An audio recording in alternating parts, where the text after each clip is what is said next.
why Jesus is saying that that's impossible? Because he's saying, look, I came down to the earth, and I was sent to the earth for one purpose.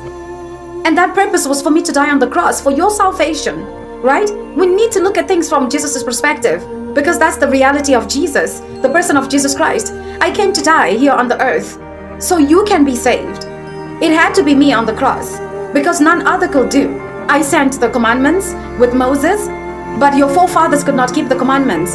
Adam and Eve, your ancestors, they sinned against me, and they inherited death. And that death I have to visit from the third to the fourth generation, up to your children, and your children's children are still naturally bound to that death. We needed to bring an end to that. We tried with Moses, but you could not keep the commandments. It became impossible for you to keep the commandments. And there is life in the blood. I said it before, that life I put in the blood. There is life in the blood, which is the reason why I then commanded that you sacrifice animals, so that by the spillage of the blood of the animals, you can be blessed. You'll be blessed, and you'll be granted some extension of life against the law which you had broken. But you broke that law, and we needed to cleanse you off of the wages of that law. And the wages of that law indicated and insisted that when you broke that law, you needed to be put to death.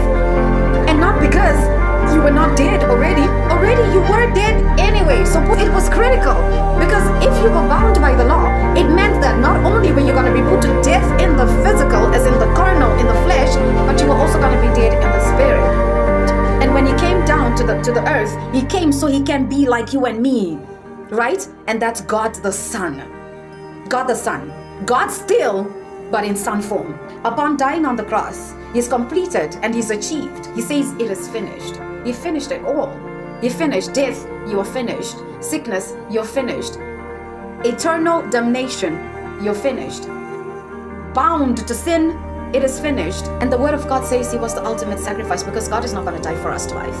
And it took one man to put us in total life, full circle, and that was Jesus.